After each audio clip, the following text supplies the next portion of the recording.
कच्ची गाजरें खाना बिल्कुल पसंद नहीं है, लेकिन मुझे अब खाना शुरू करना पड़ेगा क्योंकि मुझे हेयर फॉल इतना ज्यादा हो रहा है।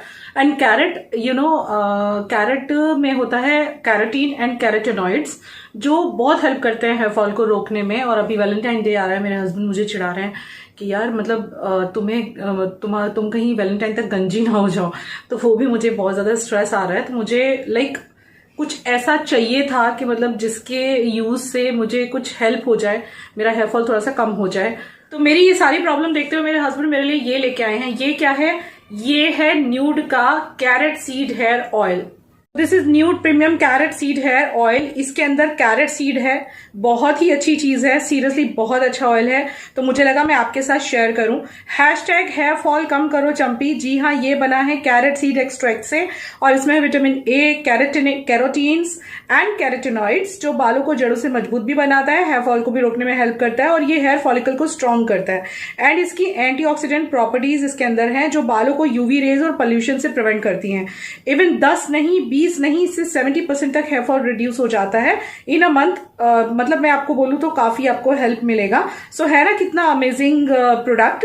तो बस आप समझ लो कि आपके लिए भी मैं डिस्क्रिप्शन बॉक्स में लिंक छोड़ रही हूं और इस वैलेंटाइन आप भी इसे यूज करिए अपने हेयर फॉल को कम करने के लिए। ना ही इसमें कोई चिप होता है और मेरा सारा जो स्ट्रेस है वो भी इस चंपी से दूर हो जाता है। अब आप भी इस वैलेंटाइन मंथ में अपना अपना लव बॉन्ड शेयर करो चंपी करते हुए with your partner, mother, father, sister, brother and friends.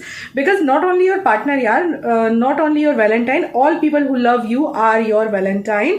And अब ना सूरज कहीं से भी निकलेगा लेकिन बाल इधर उधर नहीं मिलेंगे। तो हैशटैग हेयर फॉल कम करो चंपी। जी हाँ, सो डिस्क्रिप्शन बॉक्स में मैं लिंक छोड़ रही हूँ और ये है इनका वेबसाइट, वहां से आप बाय भी कर सकते हो, www.everteen-nude.com। यहां से आप बाय कर सकते हो। इसके अलावा Amazon, फ्लिपकार्ट पे भी ये अवेलेबल है। बहुत अच्छा प्रोडक्ट है, हाईली रिकमेंडेड है। तो गाइज अभी रात का वक्त हो रहा है ये और बजे हुए हैं 9:30 रात के और मैं आपसे बैठी हुई बात कर रही हूँ। अभी मैं कुछ शूट करने बैठी थी तो मैंने सोचा मीनवाइल बीच में व्लॉगिंग भी कर लीजिए। तो अभी हमारा सबका खाना हो गया है और मैंने सोचा चलो भाई बात कर लें थोड़ी सी आप लोग के साथ बैठ के। बहुत सारी टॉपिक्स पे भी मुझे आपसे कुछ डिस्कशन भी करने थे एक्चुअली। हाँ, एक बहुत बड़ी गुड न्यूज़ आपको देनी है, बहुत बड़ी गुड न्यूज़ है। That is a huge good news. My mom dad has shifted to Chandigarh. अभी वो लोग मेरठ में रहते थे अभी तक, घर बदल लिया, शहर भी बदल लिया, सब कुछ बदल लिया उन्होंने, सब कुछ बदलने जा रहे हैं।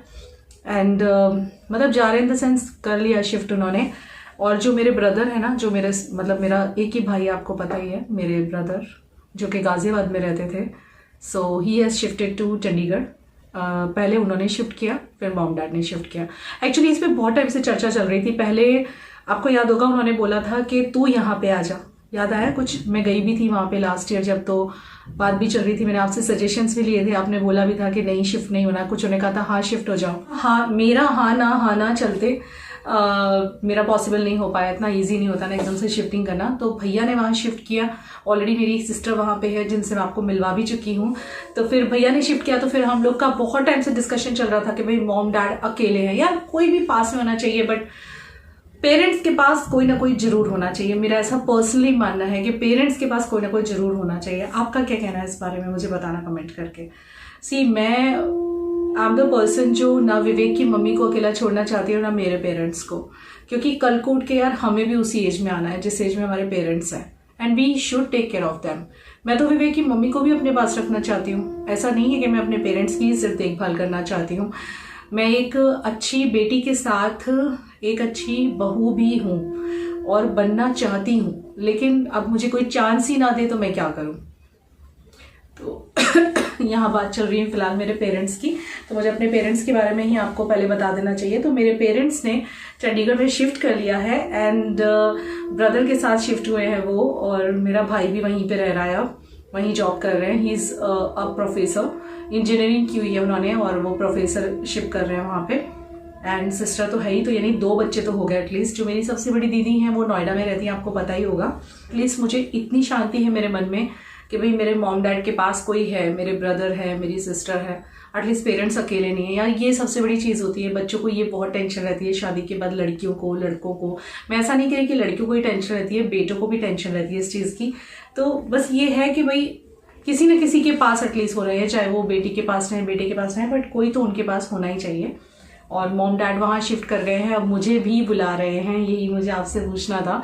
मुझे भी वो लोग वहाँ बुला रहे हैं कि अब यहाँ पे 2 बच्चे हो गए, और जो मेरी बड़ी दीदी हैं वो भी इतनी दूर तो नहीं है जितनी दूर मैं हूँ गुजरात में। सो दे वांट कि मैं वहाँ शिफ्ट हो जाऊँ चंडीगढ़। और चंडीगढ़ विवेक को पर्सनली बहुत पसंद आया है मुझे तो अच्छा लगता ही है, बट विवेक को तो बहुत ज़्यादा पसंद आया है। तो अब मुझे क्या करना चाहिए वो आप मुझे बताओ कि क्या मुझे वहाँ शिफ्ट होना चाहिए मेरे मॉम डैड के पास, या फिर मुझे यहीं रहना चाहिए। ये हमारे मन में चल रहा है। फिलहाल मम्मी पापा शिफ्ट हो चुके हैं, आजकल वो भैया का घर सेट कर रही हैं और हेल्प कर रही हैं भैया का घर सेट करने में। तो अब भैया मम्मी पापा सब साथ में रहने वाले हैं, और दीदी का घर भी वहीं है, पास में ही मेरी सिस्टर रहती हैं। तो एटलीस्ट पेरेंट्स की मुझे भी इतनी टेंशन नहीं रहेगी। ये लोग मेरठ में थे, मुझे बहुत ज़्यादा टेंशन रहती थी। वो हर कोई समझ सकता होगा ये फीलिंग, मुझे ये रहता था क्योंकि मैं इतनी दूर हूँ, कोई प्रॉब्लम हो जाए तो एकदम से पहुँच भी नहीं पाती हूँ मैं। लेकिन अब भैया साथ में रह रहे हैं एक ही घर में, यानी इट्स अ बिग थिंग। जल्दी ही वो लोग अपना घर खरीदेंगे। अभी तो एक्चुअली दीदी के वहाँ पे 2 फ्लैट्स हैं, जिसमें एक में दीदी रह रही हैं, वो तो उनको मिला हुआ है जिया जी के उसकी तरफ से, फोरेंसिक साइंटिस्ट, तो उनको एक एकोमोडेशन मिली हुई है। लेकिन उनका एक अपना फ्लैट भी है दीदी का। तो फिलहाल तो मॉम डैड भैया के साथ वहाँ पे रह रहे हैं। Then very soon they are going to shift in their own bungalow और फ्लैट।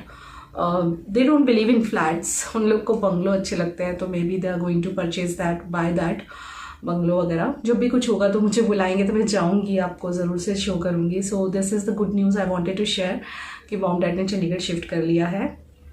अभी तो बोल रही हैं कि मैं, मतलब पापा तो महीने के लिए ही आए हैं, मम्मी तो अब नहीं वापस जाएंगे मेरठ। पापा बीच में जाएंगे मेडिसिन वगैरह लेने के लिए, और घर वहाँ पे किराए पे दिया है उन्होंने, वो भी मुझे नहीं पता, शायद किराए पे ही दिया होगा, किराए पे देने का ही बोल रहे थे। तो अब मेरे ख्याल से बस वो हमेशा वहीं रह जाएंगे। अभी तो मम्मी तो कह रही थी पापा महीने के लिए आए हैं, फिर महीने बाद वापस जाने वाले हैं। वो तो मेडिसिन, उनका रूटीन चेकअप वगैरह मेरठ में चलता है, इसीलिए। सो अब नेक्स्ट टाइम जब मैं अपने मायके जाऊंगी तो शायद आप लोग मुझे मेरठ ना जाते हुए देख के चंडीगढ़ जाते हुए देखोगे। मम्मी से मेरी बात हो रही है, रोज़ हो रही है, एंड उनके चेहरे की खुशी देख के मुझे बहुत खुशी हो रही है, क्योंकि अब वो बेटे के पास है, ऑब्वियसली फ़र्क पड़ता है। मेरठ में अकेले रहते हैं दोनों, पूरी शाम अकेले निकालते हैं। पता है, कभी कभी मैं इस बारे में सोचती हूँ ना, तो लगता है हाँ यार, हमें भी इस एज में जाना है, तो we should take care of this thing now.